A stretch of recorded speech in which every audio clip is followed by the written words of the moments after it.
Detective Sarah Martinez never expected a career to take such a dark turn. 25 years on the force, and she thought she had seen everything.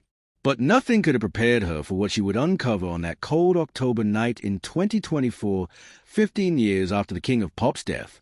It all began with a routine call. A security guard at Forest Lawn Memorial Park reported suspicious activity near the mausoleums. Someone had been digging. When Sarah arrived at the scene, her flashlight revealed something that made her blood run cold. Fresh soil was scattered around Michael Jackson's tomb, and there were clear signs that someone had been trying to break in. The security footage told a chilling story. A figure in dark clothing had spent hours working with professional tools, methodically chiseling away at the marble casing. But strangest of all, they seemed to know exactly where to look. This wasn't random vandalism. This was someone with a purpose, someone with inside knowledge. As Sarah examined the scene more closely, she noticed something the vandal had left behind. Tucked beneath a loose stone was a small metal object that glinted in her flashlight beam. It was a key, old and tarnished, with strange symbols carved into its surface. The symbols looked familiar, but she couldn't place them. The next morning brought even more questions. The cemetery's director, Robert Chen, was visibly shaken as he reviewed the damage with Sarah. He had worked at Forest Lawn for 30 years and had never seen anything like this. But what troubled him most was something he revealed only after Sarah pressed him for details. 3 weeks earlier, a woman had visited the cemetery asking detailed questions about Michael Jackson's burial. She claimed to be a documentary filmmaker, but something about her felt wrong. She knew too much about the layout, about the security systems, about the construction of the mausoleum itself. Chen had filed a report with security, but nothing had come of it. Sarah's investigation took an unexpected turn when she ran the mysterious key through the police database. The symbols matched those found on a key that had been evidence in a cold case from 1987. That case involved the disappearance of Dr. Eleanor Vance, a musicologist who had been working on a secret project for a major record label. She had vanished without a trace just weeks before she was supposed to deliver her final report. The connection seemed impossible. How could a key from a 1987 missing person case end up at Michael Jackson's grave in 2024? Sarah knew she was dealing with something much bigger than simple grave robbery. Someone was looking for something specific, something that had been hidden for decades. As she dug deeper into Dr. Vance's background, Sarah discovered that the musicologist had been obsessed with the idea that certain musicians possess what she called sonic DNA, unique vocal and musical patterns that could be analyzed and potentially replicated. Her research had focused on several artists, but Michael Jackson was a primary subject. The pieces of the puzzle began to form a disturbing picture. Someone believed that Michael Jackson had taken Dr. Vance's secrets to his grave, literally. But what could be so valuable that someone would risk everything to dig it up 15 years after his death? Sarah's phone rang, interrupting her thoughts. It was the lab. They had analyzed the soil samples from the cemetery, and the results were shocking. Mixed in with the date were traces of a rare synthetic compound that hadn't been invented until 2020. Someone had been using cutting-edge technology in their grave-robbing attempt. But the most unsettling discovery was yet to come. Hidden in the cemetery's old records, Sarah found a maintenance log from June 2009, just days before Michael Jackson's death. Someone had made unauthorized modifications to his mausoleum during construction. Secret compartments had been built into the structure, compartments that weren't on any official blueprints. The implications were staggering. Had Michael Jackson, or someone close to him, hidden something in his own tomb? And if so, what was it? As Sarah stared at the evidence spread across the desk, she realized she was standing at the edge of a conspiracy that had been decades in the making. The cemetery closed at sunset, but Sarah couldn't shake the feeling that the mysterious figure would return. She decided to stake out the mausoleum, hoping to catch the grave robber in the act. As darkness fell over Forest Lawn, she positioned herself with a clear view of Michael Jackson's final resting place. Hours passed in silence. Then, just after midnight, a shadow moved between the tombstones. Sarah's heart raced as she watched the figure approach the mausoleum with professional precision. This time, they weren't digging. They were using some kind of electronic device, scanning the marble surface like they were looking for something specific.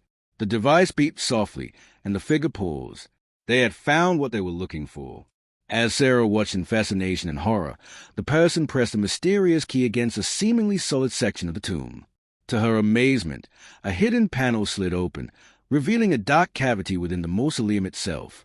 Sarah's hands trembled as she called for backup, but she knew she couldn't wait. The figure at the tomb was moving quickly, pulling items from the hidden chamber with practiced efficiency. Whatever they were after, they were finally getting it. Moving through the shadows between the tombstones, Sarah got close enough to see that the intruder was a woman, probably in her 50s, wearing expensive tactical gear. She worked with the confidence of someone who had planned this operation down to the smallest detail. But what she was removing from the secret compartment made Sarah's blood run cold. The woman was carefully extracting what appeared to be recording equipment from the 1980s, along with boxes of documents and several small vials containing an unknown substance.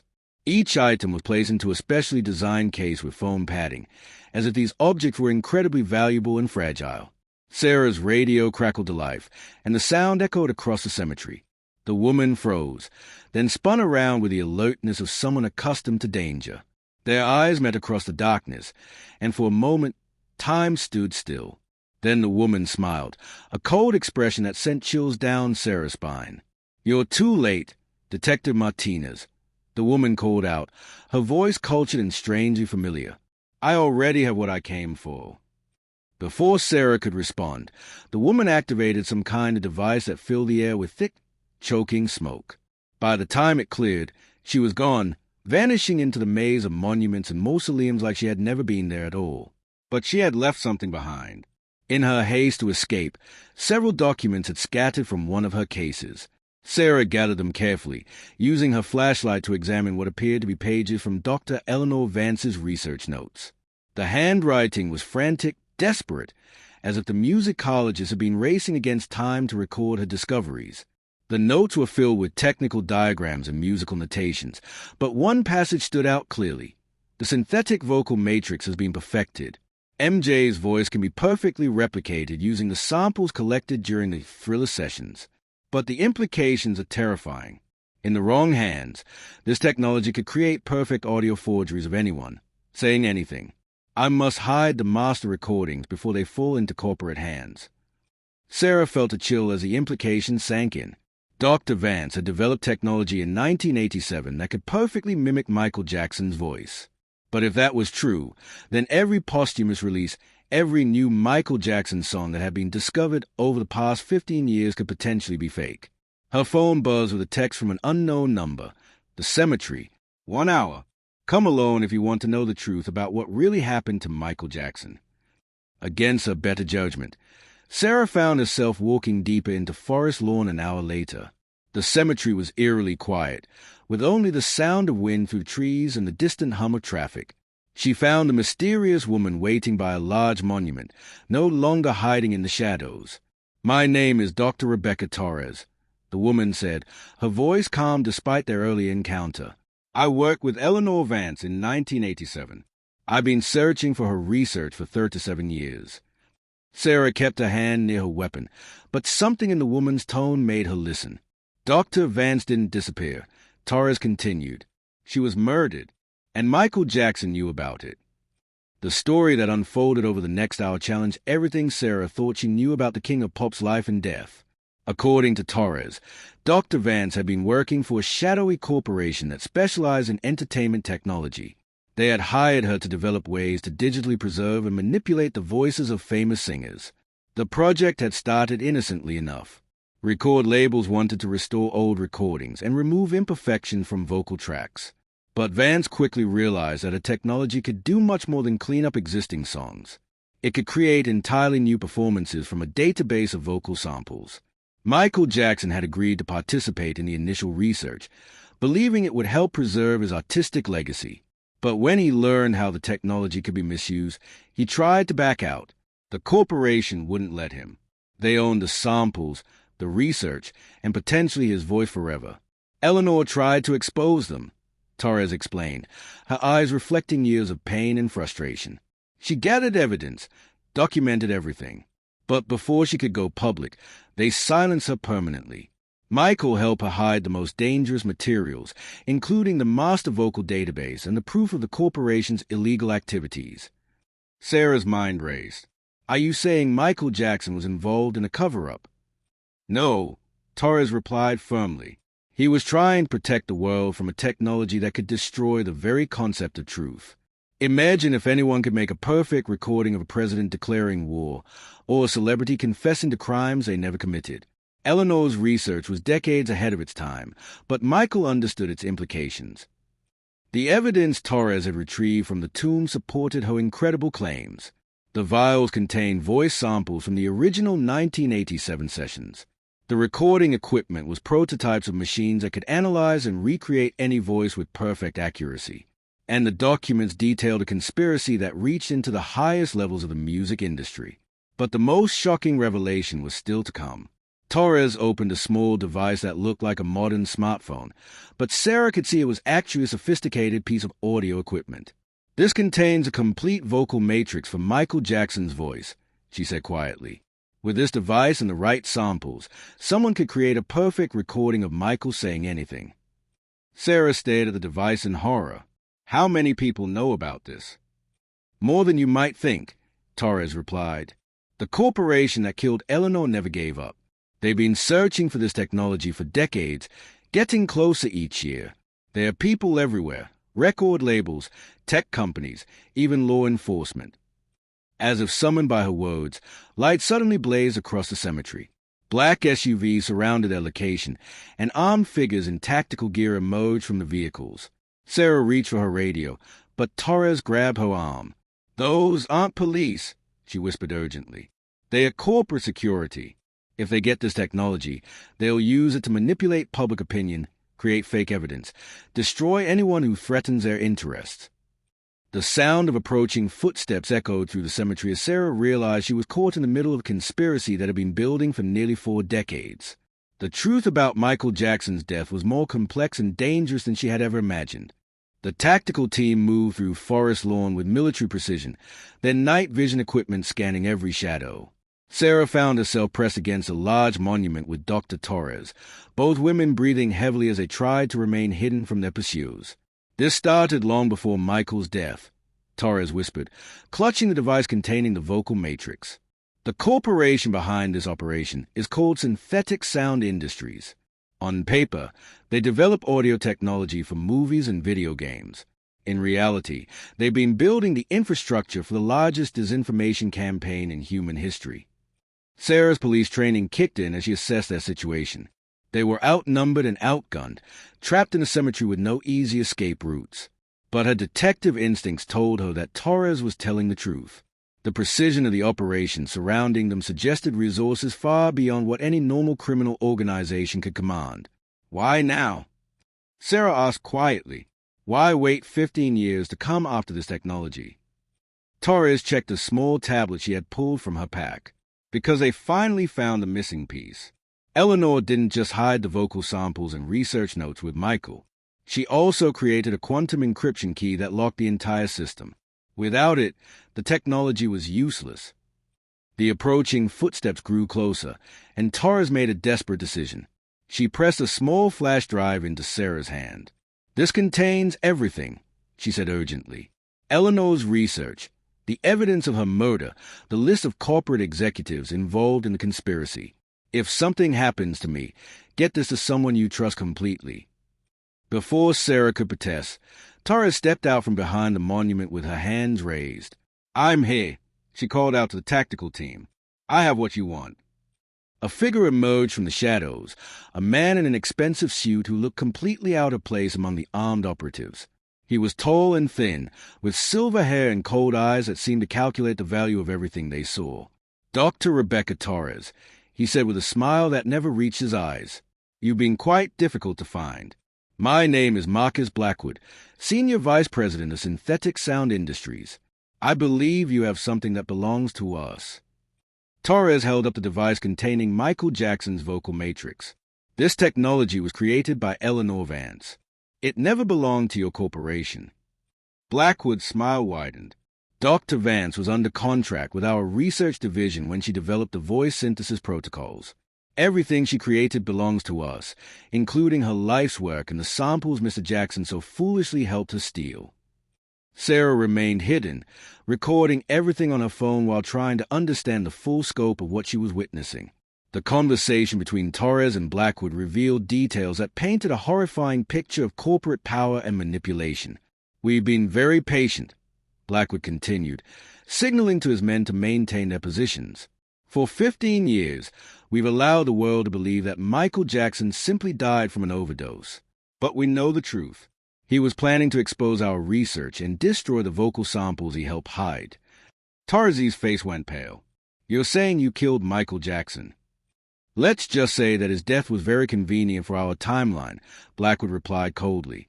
The man was becoming increasingly paranoid about the implications of the voice synthesis technology. He threatened to hold a press conference to reveal everything Eleanor had discovered. We couldn't allow that to happen. The admission hit Sarah like a physical blow. She was listening to a confession of murder, possibly one of the most significant assassinations in entertainment history. But she also realized that her own life was now in immediate danger. These people had killed to protect their secrets before, and they wouldn't hesitate to do it again. Blackwood gestured for Torres to hand over the device. "The technology has advanced considerably since 1987. We can now create perfect vocal replication from just a few minutes of recorded speech. Politicians, celebrities, world leaders, anyone can be made to say anything we choose. The applications for social control are limitless." "That's exactly what Eleanor was afraid of," Torres said, backing away slowly. She knew this technology would be used to destroy democracy itself. "Democracy is inefficient," Blackwood replied matter-of-factly. "People make poor decisions when they are given too much information or too many choices. Our technology allows us to guide public opinion in more productive directions." Sarah realized she was witnessing the revelation of a conspiracy that went far beyond Michael Jackson's death. Synthetic sound industries have been using their voice replication technology for years, creating fake audio recordings to influence elections, manipulate stock markets, and destroy the reputations of anyone who threatened their interests. The pieces of recent history began to fall into place in Sarah's mind. How many controversial statements by public figures had actually been fabricated? How many scandals had been manufactured using synthetic audio evidence? The implications were staggering. Torres suddenly activated something on her tablet, and alarms began blaring throughout the cemetery. "I've uploaded everything to the cloud," she announced triumphantly. "Eleanor's research, your confession, all of it. The truth is already spreading across the internet." Blackwood's composure finally cracked. "You have no idea what you've done," he snarled. "Our technology is embedded in systems worldwide. We can discredit any evidence, create counter-narratives, destroy anyone who tries to expose us." "Maybe," Torres replied, "but you can't stop the truth forever." Eleanor knew this day would come. She built safeguards into her research, ways to detect synthetic audio and prove when recordings have been fabricated. The standoff in the cemetery had become a battle for the future of truth itself. Sarah realized she was witnessing a moment that would determine whether technology would be used to enlighten humanity or enslave it. Suddenly, the sound of approaching sirens filled the air. Real police were finally arriving, responding to the automated alerts Torres had triggered. Blackwood's men began to look nervous, clearly unprepared for prolonged confrontation with law enforcement. "This isn't over," Blackwood warned, signaling for his team to withdraw. "We have resources you can't imagine, influence that reaches into every level of government and media. You may have won this battle, but the war is far from finished." As the corporate operatives melted back into the shadows, Sarah emerged from hiding to find Torres sitting on the ground, exhausted but victorious. The device containing Michael Jackson's vocal matrix lay between them, a piece of technology that had cost at least 2 lives and threatened the foundations of truth itself. "What happens now?" Sarah asked, as the first police cars arrived at the cemetery entrance. Torres looked up with tired eyes. "Now we find out how deep this conspiracy really goes, and whether there's anyone left in power who still cares about the truth." 3 weeks after the confrontation at Forest Lawn, Sarah Martinez found herself in a secure conference room at FBI headquarters in Los Angeles. The flash drive Torres had given her contained evidence of the most sophisticated disinformation operation in human history, and the implications were still being unraveled by teams of federal investigators. Special Agent Michael Harrison, a specialist in cybercrime and corporate espionage, laid out dozens of documents across the conference table. "What we've discovered goes beyond anything we imagined," he said grimly. Synthetic Sound Industries has been operating for 37 years, but they are just the tip of the iceberg. The evidence painted a picture of systematic manipulation that reached into every aspect of public life. The corporation had developed their voice synthesis technology throughout the 1990s and 2000s, gradually building a database of vocal patterns for thousands of public figures. Politicians, celebrities, journalists, activists, anyone whose voice carried influence had been secretly recorded and analyzed. They started small, Harrison continued, pulling up audio files on his laptop. Fake celebrity endorsements, manufactured scandals, synthetic quotes taken out of context. But by 2010, they were creating entirely fabricated speeches and conversations. Sarah listened to a recording that made her stomach turn. It was Michael Jackson's voice, crystal clear and unmistakable, supposedly recorded just weeks before his death. In the audio, he seemed to confess to crimes he had never committed and express views that contradicted everything he had stood for during his lifetime. This recording was leaked to tabloid websites in 2011, Harrison explained. It was quickly debunked by Jackson's family and supporters, but not before it had been downloaded millions of times. The damage to his posthumous reputation was significant. Dr. Torres, who had been granted protective custody after the cemetery incident, joined the briefing via secure video link. "That's just one example of hundreds," she said, her voice heavy with years of frustration. "They've been systematically destroying Michael's legacy while profiting from fake posthumous releases." The revelation about posthumous Michael Jackson songs was particularly disturbing. Several albums released after the singer's death contained tracks that were now proven to be entirely synthetic, created using the stolen vocal samples from Eleanor Vance's original research. The estate representatives genuinely believed they were authentic, Harrison said. Synthetic Sound Industries had created an elaborate network of intermediaries and fake documentation to make the songs appear legitimate. Millions of fans bought albums thinking they were hearing lost recordings from their idol. But the Michael Jackson deception was just the beginning. The FBI investigation had uncovered evidence that Synthetic Sound Industries had influenced political elections, manipulated stock markets, and destroyed the careers of journalists and activists who had gotten too close to exposing corporate corruption. Sarah studied a timeline that Harrison had prepared, showing the correlation between major news events and suspicious audio recordings. They'd been shaping public opinion for decades, she realized. Every controversial statement, every scandal, every crisis that seemed to come out of nowhere, how much of it was real?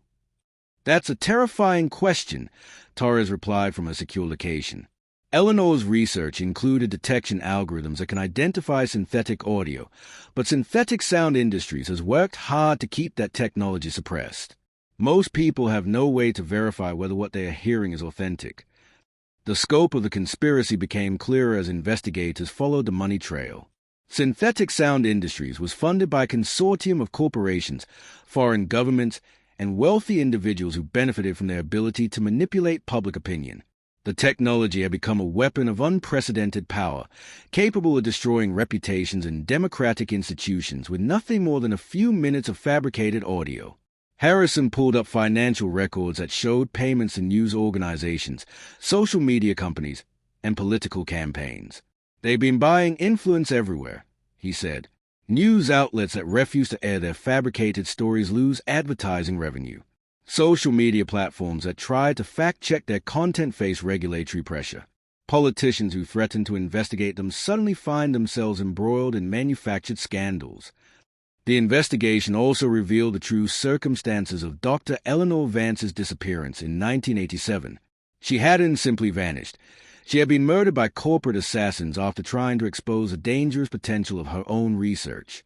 Her body was eventually found buried on property owned by Synthetic Sound Industries, along with evidence of at least 6 other researchers and journalists who had gotten too close to the truth. Michael Jackson knew about Eleanor's murder, Torres explained. When he realized that his voice samples were being used to create fake recordings, he tried to expose the entire operation, but they silenced him before he could go public. Sarah felt the weight of the revelation. So his death really was murder. The official cause of death was cardiac arrest from an overdose of propofol, Harrison said carefully. But our investigation has found evidence that someone may have deliberately administered a lethal dose. Michael's personal physician, Dr. Conrad Murray, may have been acting under external pressure. The evidence suggested that Dr. Murray had been approached by representatives of Synthetic Sound Industries weeks before Michael Jackson's death. They had offered him millions of dollars to ensure that the singer would never be able to testify about the voice synthesis conspiracy. Murray was heavily in debt and facing multiple lawsuits, Torres added. He was the perfect candidate for manipulation. They probably told him it would just make Michael unconscious during a crucial meeting or interview. He may not have intended to commit murder. But the corporate conspiracy had achieved its primary goal. With Michael Jackson dead and Dr. Vance's research in their hands, Synthetic Sound Industries had gained complete control over one of the most recognizable voices in human history. They could make Michael Jackson say anything they wanted, and millions of fans would believe it was authentic. The psychological impact on Jackson's family and supporters had been devastating. For 15 years, they had been forced to watch as fake recordings and fabricated statements were used to attack his memory and distort his artistic legacy. As the briefing continued, Sarah began to understand the full magnitude of what they were facing. Synthetic Sound Industries wasn't just a criminal organization. They were a threat to the fundamental concept of truth in the digital age. "What's our next move?" she asked. Harrison closed his laptop and looked directly at her. "We're going to do something that hasn't been tried in 37 years. We're going to expose them completely, no matter how powerful their connections are or how many people they have in their pocket." But even as he spoke, Sarah could see the doubt in his eyes.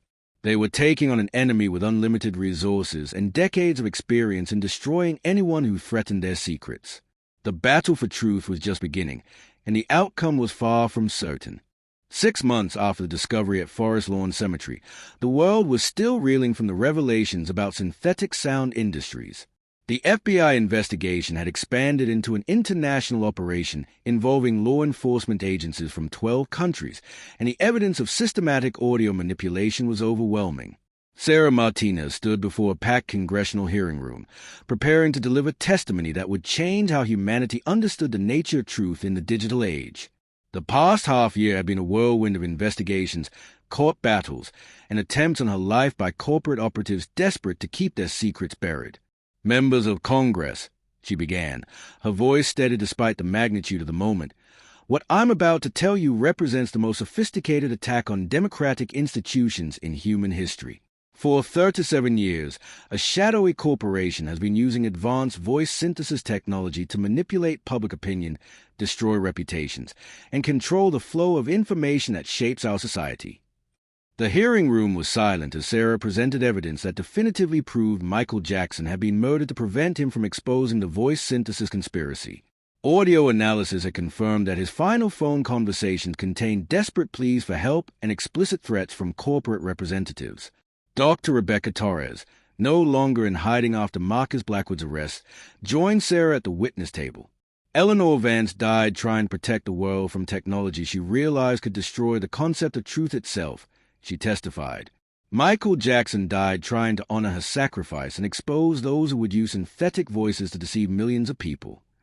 The congressional investigation had uncovered evidence that Synthetic Sound Industries had influenced at least 3 presidential elections, manipulated stock prices to benefit their clients, and destroyed the careers of hundreds of journalists, activists, and politicians who had posed a threat to corporate interests. Representative Maria Santos, chairing the hearing, held up a tablet displaying audio waveform analysis.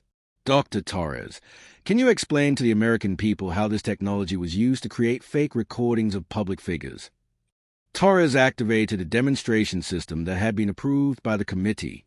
"Using just 5 minutes of recorded speech, our software can create a perfect vocal replication of anyone. Watch as I generate a synthetic statement using samples from a volunteer congressman's previous speeches." The room gasped as they heard a perfect reproduction of Representative Santos's voice saying words she had never spoken. The technology was so sophisticated that even trained audio engineers couldn't detect the difference without specialized analysis equipment. This is what killed Eleanor Vance and Michael Jackson. Torres continued. The knowledge that anyone with access to this technology could create fake evidence, false confessions, or manufactured statements that will be completely believable to the general public. The hearing revealed that several major news stories from the past 15 years had been based entirely on synthetic audio evidence. Political scandals, celebrity controversies, and international incidents had been manufactured using fabricated recordings that seemed completely authentic. Sarah presented the most damning evidence, a recording of Marcus Blackwood discussing plans to use synthetic Michael Jackson recordings to influence public opinion about social justice issues. The corporation had planned to create fake statements that would divide Jackson's fan base and undermine movements for racial equality. They were going to use his voice to betray everything he stood for, Sarah testified, her voice breaking with emotion. Michael Jackson spent his life promoting unity, love, and social justice. They wanted to twist that legacy into a tool for division and hatred. The international scope of the conspiracy became clear as witnesses from around the world testified about similar operations in their countries. Synthetic Sound Industries had been working with authoritarian governments to create fake audio evidence against political dissidents, journalists, and human rights activists. Dr. Patricia Williams, a forensic audio expert from MIT, presented a committee with detection technology that could identify synthetic voices with 99.7% accuracy. This is Eleanor Vance's final gift to humanity, she explained. Hidden in her research notes were algorithms specifically designed to detect the audio manipulation techniques she had helped create. The technology was immediately made available as open-source software, allowing anyone to verify the authenticity of audio recordings. News organizations, social media platforms, and law enforcement agencies around the world began implementing the detection systems to prevent future deception. But the most shocking revelation came during Marcus Blackwood's own testimony. Facing life in prison for multiple murders and conspiracy charges, he had agreed to cooperate with investigators in exchange for a reduced sentence. "We never intended for the technology to be used for murder," he claimed, though his words carried little conviction. The original research was meant to preserve the voices of deceased artists and help restore damaged historical recordings. Representative Santos pressed him for details about Michael Jackson's death. "Did your organization directly order his assassination?" Blackwood's composed facade finally cracked. Michael Jackson was going to destroy everything we had built. He had evidence of Eleanor's murder, copies of the original research, and the moral authority to make the world listen. We couldn't allow that to happen. The admission sent shockwaves around the world. The king of pop hadn't died from a tragic overdose. He had been silenced because he tried to protect humanity from technology that could undermine the foundations of truth and democracy. In the months that followed the congressional hearings, Synthetic Sound Industries was completely dismantled.